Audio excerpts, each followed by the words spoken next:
অনুব্রত মণ্ডল সম্ভবত আজ পুলিশের কাছে গিয়ে হাজিরা দিচ্ছেন না। তাকে হাজিরা দেওয়ার জন্য নোটিশ দেওয়া হয়েছিল গতকালই। বোলপুর থানার আইসিকে কদর্য ভাষায় ফোন, মা স্ত্রীকে উদ্দেশ্য করে গালিগালাজ, আর এই সমস্ত কিছুর পরেই পুলিশের তরফ থেকে নোটিশ দেওয়া হয় গতকাল। কিন্তু আজ হাজিরা দিচ্ছেন না সম্ভবত। তার আইনজীবী পৌঁছেছিলেন এসডিপিও অফিসে বোলপুরে, আর সেখানে সাংবাদিকদের মুখোমুখিও হয়েছিলেন, কিন্তু সেভাবে কিছুই বলেননি। শোনাবো আপনাদের। মন্ডল আজকে আসার কথা ছিল 11টা, সৌজন্যমূলক সাক্ষাৎ ছিল, সৌজন্যমূলক সাক্ষাৎ ছিল। নেভার উনি কি আসবেন? অনুব্রত মন্ডল আসবেন? দেখো ওনারা কিন্তু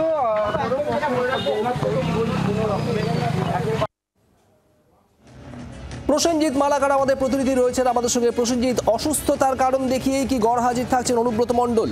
আর সেক্ষেত্রে পুলিশের পরবর্তী পদক্ষেপ কি হতে চলেছে?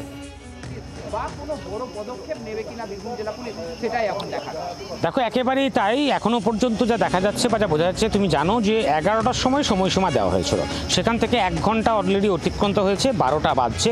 এখনো পর্যন্ত অনুব্রত মণ্ডল উপস্থিত হননি এবং তার আইনজীবী এসেছিলেন। পুলিশ সূত্রে খবর অসুস্থতার কারণ দেখিয়েছে। আর এই গোটা বিষয়টার মধ্যে সব থেকে বড় প্রশ্নচিহ্নের মধ্যে বীরভূম জেলা পুলিশ।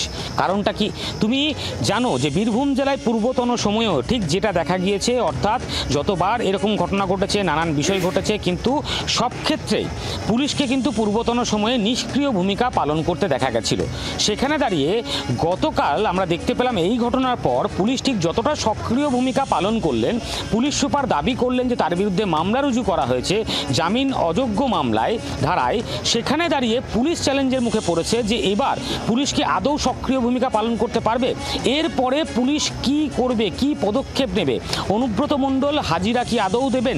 এই প্রশ্নগুলো কিন্তু সব থেকে বড় হয়ে উঠেছে। এবং সব থেকে বড় বিষয়, তোমাকে ছবিটা দেখাতেই বলি, পদক্ষেপ নেবে এবং অনুব্রত মণ্ডল তিনিই বা ঠিক কি করতে চলেছেন, তারই বা পরবর্তী পদক্ষেপ কি? নীলাঞ্জনার কাছে যাবো এবার সরাসরি। নীলাঞ্জনার কাছে কোনো আপডেট কি রয়েছে? নীলাঞ্জনা।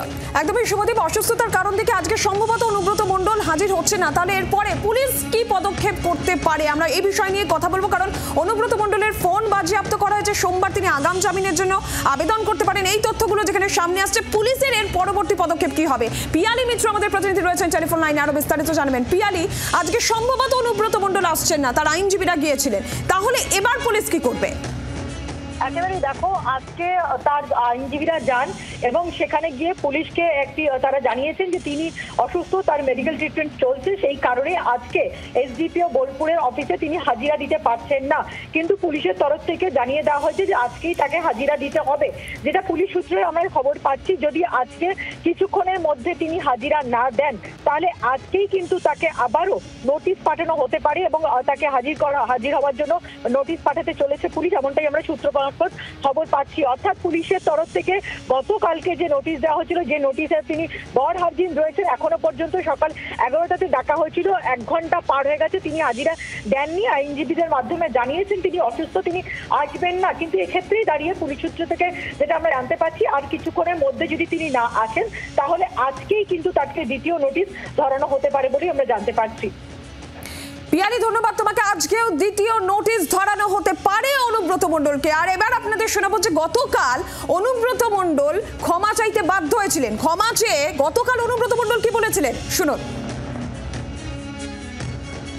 পুলিশকে আমি প্রচন্ড সাহায্য করি, পুলিশকে আমি ভালোবাসি প্রথম থেকেই। পুলিশ বিপদে পড়লে পুলিশের পাশে আমি দাঁড়াই। পুলিশকে গাল দেওয়ার কথা আমি কোনদিন ভাবতেই পারি না। পুলিশকে গাল যদি দেয়, আমি তাকে অপমান করি। আমি ওষুধ ফষুধ রাখতে খাই তো না, ঘুমাই, আর আমি এখন 10টার সময় ঘুমিয়ে যাই। সেই সময় ঘুমটা ভেঙেছে নুরুল, যে ছেলেটা আমাদের খুব ঘি দেওয়ার খুব ভালো ছেলে, ওর বাবা বলতো আমাদের দল করতো, মেরে পা হাত ভেঙে দিয়ে আমার মনটা খুব খারাপ। আমি বলেছি, চাঁদু ফোন করে বলেছে যে আমি তাড়াতাড়ি জানকে অন্তত ছেলেটাকে আজ হসপিটালাইজ করবো। তো উনি আমাকে একটা অন্য ধরনের কথা বলেছে, সেটা আমি আর বলতে রাজি নই। তখন আমি নিজের রাগ সামালতে পারিনি, তার স্বাভাবিক আমি বলেছি। আমার মুখ থেকে এই কথাটা বেরোনো উচিত নয়, তার জন্য আমি দুঃখিত এবং ক্ষমা প্রার্থী। ফোনের অডিও ক্লিপ সামনে আসার পর, দলের কড়া বার্তা পাওয়ার পর এভাবেই ক্ষমা চেয়েছেন অনুব্রত মণ্ডল। কিন্তু কি বক্তব্য বিজেপির? সুকান্ত মজুমদার, দিলীপ ঘোষরা কি বলছেন শুনুন। অত্যন্ত জঘন্য ভাষা, সে নিয়ে অনুব্রত মণ্ডলের সাথে আমাদের কোনো সিম্প্যাথি নেই। কিন্তু আমার বক্তব্য, আপনারা যদি ভেবে থাকেন যে শুধু অনুব্রত মণ্ডলী পুলিশের সাথে এইভাবে কথা বলে, তাহলে আপনারা মূর্খের স্বর্গে বাস করছেন। তৃণমূলের 90% নেতা পুলিশ অফিসারদের সাথে এইভাবে কথা বলেন। একবার খোঁজ নিয়ে দেখুন, আমি বেশি কিছু বলবো না। মুখ্যমন্ত্রী আইএসদের সাথে খেপে গেলে কোন ভাষায় কথা বলেন সেটার একটু খোঁজ নিয়ে রাখবেন।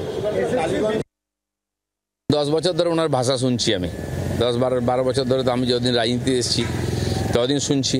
আমার সম্বন্ধে ওনার ডায়লগ শুনেছি, আমাদের নেতাদের সম্বন্ধে, পাবলিকের সম্বন্ধে, কিন্তু ভেতরে ভেতরে উনি পুলিশকে, কর্মচারীদের কি বলেন সেটা শোনার সুযোগ হলো এইবারে। তো মমতা ব্যানার্জি এরকম কিছু নেতা বাংলাকে উপহার দিয়েছেন যারা বাংলার রাজনীতিকে, বাংলার সংস্কৃতিকে কলুষিত করছেন। আমার মনে হয় টিএমসির এটাই দান, একটা পার্টি যার সব নেতাই প্রায় করাপ্টেড।